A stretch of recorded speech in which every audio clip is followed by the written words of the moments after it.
बबली से उसकी बहन टिंकी चिड़िया साथ वाले जंगल से मिलने आई हुई थी।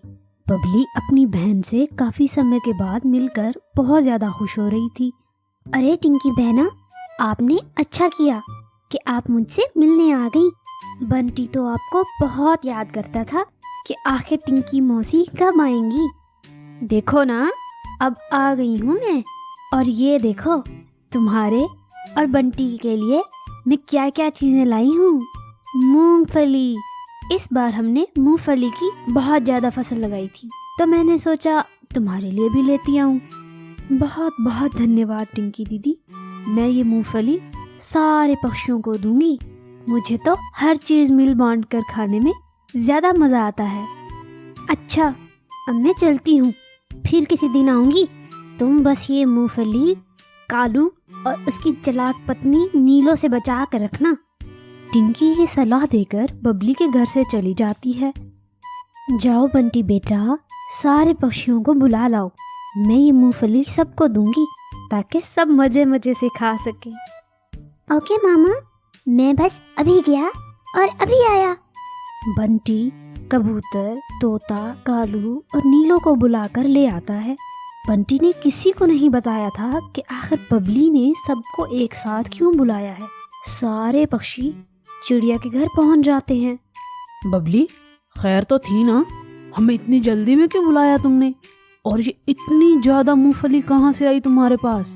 कालू भाई, ये मूंगफली मेरी दीदी टिंकी चिड़िया लेकर आई थी। इस बार उन्होंने मूंगफली की बहुत ज्यादा फसल लगाई थी। मैंने सोचा क्यों ना आप सबको भी खिलाऊं मैं। आखिर को आप सब भी तो मेरे इतने अच्छे दोस्त हैं ना।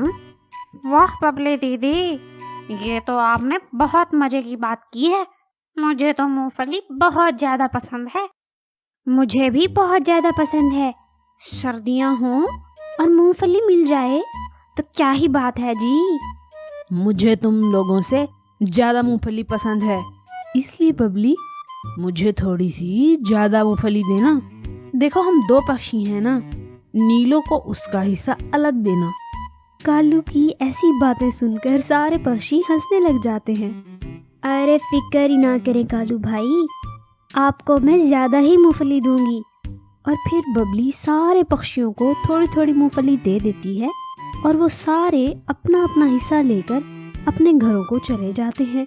कालू और नीलो को बाकियों से ज्यादा ही मूंगफली मिली थी, लेकिन उनकी नीयत भला कहाँ भरने वाली थी। कालू और नीलो घर जाते साथ ही अपनी सारी मूंगफली चट कर जाते हैं। अरे कितनी मजे की मूंगफली है ये, जो हम सेठ चील से अनाज देकर लेते हैं वो तो बिल्कुल मजे की नहीं होती है। हाँ कालू जी, बहुत मजेदार थी ये, लेकिन इसका तो पता भी नहीं चला और ये तो सारी खत्म भी हो गई है। अगर ज्यादा सारी होती तो बहुत ही स्वाद आना था। लेकिन बबली के पास तो अभी भी बहुत ज्यादा पड़ी हुई थी। कालू जी, कहीं आप बबली की मूंगफली को चुराने का तो नहीं सोच रहे? मुझे तुम्हारी बातों से लालच की बू आ रही है। हाँ ना, हम कौवे जो भी कर लें, ये चोरी चकारी तो नहीं छोड़ सकते ना। हम बबली की सारी मूंगफली भी ले आएंगे और फिर मजे मजे से खाएंगे। हाय, अगर ऐसा हो जाए तो स्वाद ही आ जाएगा। बबली शाम को बंटी के साथ खेलने घर से दूर जाती है। हम उसी समय जाकर उसके घर से सारी मूंगफली ले आएंगे। कालू और नीलो सारा प्लान बनाकर शाम होने का इंतजार करने लगते हैं। वो बहुत बेसब्री से शाम का इंतजार कर रहे थे और फिर जैसे ही शाम हुई, कालू और नीलो सीधा बबली के घर के पास पहुंच गए और वहां से सारी मूंगफली उठाकर जल्दी जल्दी अपने घर की ओर उड़ गए। लेकिन उन्हें ये सब करते हुए डमडम बंदर ने देख लिया था। कालू और नीलो को भी इस बात का पता लग गया था। नीलो, अब हम क्या करेंगे? हमें तो डमडम ने भी देख लिया है। वो तो सीधा जाकर बबली को बताएगा और हम पकड़े जाएंगे। कालू जी, पकड़े तो हम तब जाएंगे ना जब किसी को यहाँ मूंगफली मिलेगी। क्यों ना हम उनके आने से पहले ही सारी मूंगफली खा जाएं। ना रहेगा बांस और ना बजेगी बांसुरी। वाह नीलो, क्या तेज बुद्धि पाई है तुमने। चलो अभी खा लेते हैं सारी मूंगफली। और फिर कालू और नीलो जल्दी जल्दी सारी मूंगफली खाने लग जाते हैं। लेकिन वो ये बात भूल जाते हैं कि ज़्यादा मूंगफली खाने से पेट में दर्द भी हो जाता है। लेकिन उनको लालच में ये याद ही नहीं रहता और वो सारी मूंगफली खा जाते हैं। वाह जी, मजा ही आ गया।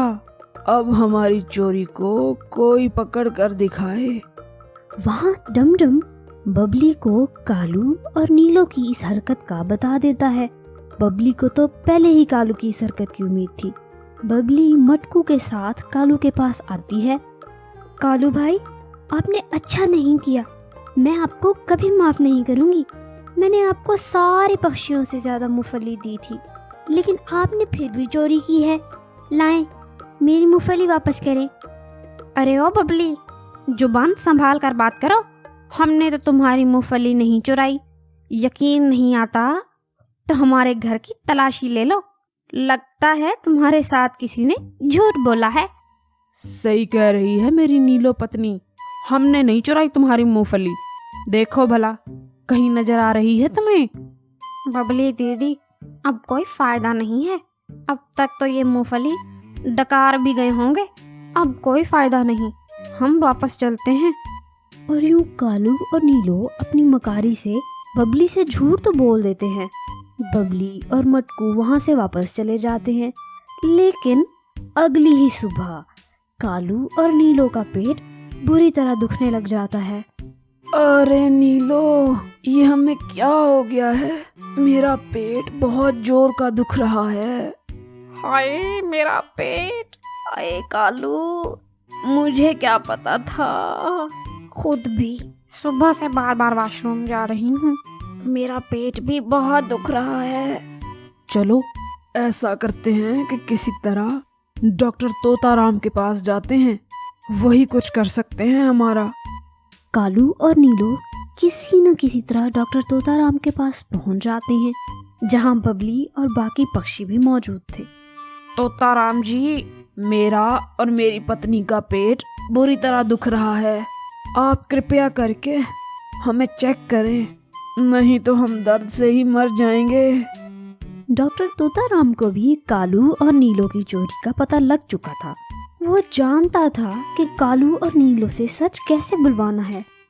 देखो, मुझे सच सच बता दो कि कल तुम लोगों ने क्या क्या खाया था, तभी मैं कोई अच्छी दवा दे सकता हूँ। वरना मैं ये बड़े वाला टीका लगा दूंगा तुम दोनों को, फिर ना कहना। डॉक्टर जी, हमने तो बस कल थोड़ी सी मूंगफली खाई थी बस, और तो कुछ नहीं खाया। ऐसे नहीं मानोगे तुम दोनों।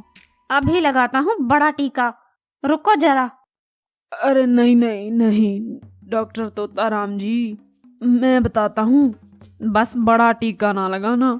बबली दीदी, आपकी मूंगफली हमने ही चुराई थी और वो सारी हमने उसी टाइम ही खा ली थी, क्योंकि हमें चोरी करते हुए डमडम बंदर ने देख लिया था। इसीलिए हमारा पेट अब जोरों का दुख रहा है। आप कृपया करके हमें माफ़ कर दें। यही बात आप पहले मान जाते तो बहुत अच्छा होता। खैर, आपकी आदतों से तो मैं वाकिफ़ हूँ, इसीलिए आपको माफ़ कर रही हूँ। मैं और मूंगफली मंगवा लूँगी अपनी दीदी से। बबली, बेशक तुम दोनों को माफ करे, मैं नहीं करूँगा। और ये बड़ा टीका तो मैं लगा के ही छोड़ूंगा। और फिर डॉक्टर तोताराम कालू और नीलो को बड़ा सा टीका लगा देते हैं, जिसके बाद वो दोनों चोरी से तौबा कर लेते हैं।